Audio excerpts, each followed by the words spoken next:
was your reaction to Ty Perine coming out punting for the first time? Now, how cool was that? So we'd practiced it, gone in fourth back, and there's been that punting battle for a couple weeks now. And they got on the start, and as a freshman, I remember talking to him day before the game, and he was just super nervous. I was like, dude, you got nothing to worry about. Like, just go out there, kick the crap out of the ball, and have a good time.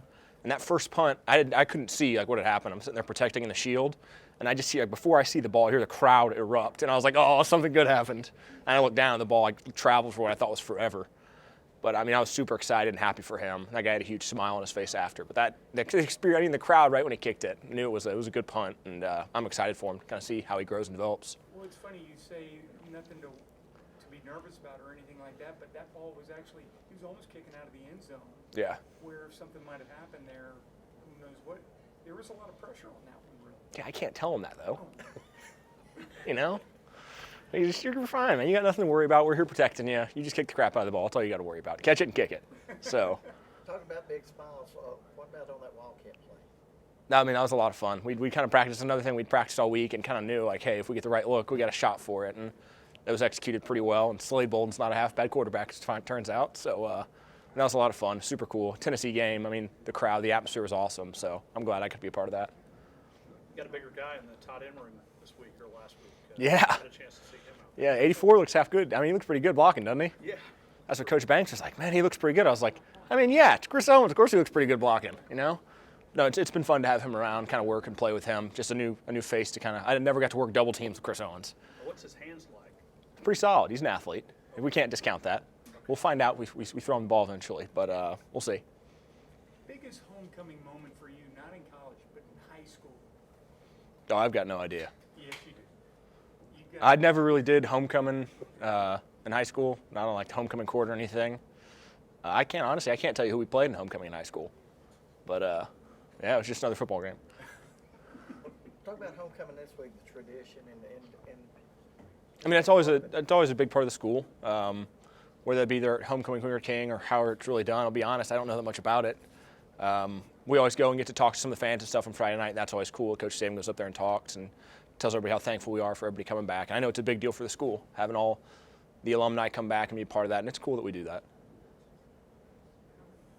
What do you think about another guy up? Mac Jones gets his opportunity. Another guy that you got nothing to worry about, right? Yeah.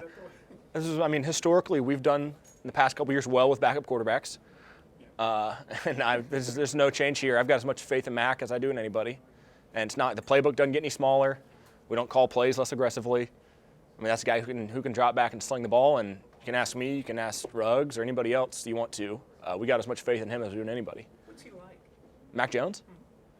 He's confident. He's a passionate player. That'd be a good word I'd describe him. Mac's passionate. He cares a lot. Works his butt off, and good things are going to happen. So I don't doubt that at all. That we'd be just fine with the ball in Mac Jones' hands. Is there a different way that you catch the ball with a left-handed and a right-handed because it's kind of location? Is there a difference? Honestly, I haven't thought about that much. I guess the ball spins a different way, but you see it later from a different side, I guess. But nothing drastic now. You try to mention a little bit that you have confidence in Mac. How do you relay that to him this week? You just try to give him confidence? Yeah, I mean, all the time. I mean, it's something like whether we do that all week or all week in practice the week before. I mean, he goes out there, the guy's like MVP of the spring game like 2 years and throws for 300-something yards and a couple touchdowns. He should have as much confidence as anybody. He's practiced against Alabama's defense the last 3 years, and you play against them every week, you're going to be pretty solid. I mean, look at our guys, how they've done well in the past. So, yeah, I've got as much faith in him as I do in anybody. Time for one more? What do you want to do with your life? What do I want to do with my life? Is that an open-ended question? Sure. First and foremost, I want to honor Christ with the way I talk and my actions. So that's who I'm defined by. I want to live my life with. I want to honor my parents and my siblings and the university because that name is now on me. So in which direction that goes, you tell me. But that's kind of how I want to attack it. Good answer. Great, awesome answer. So yeah. We want more of Miller. Yeah, please. Can we get him once every other week? Work on the schedule. I'll get right on that. Get the class schedule right.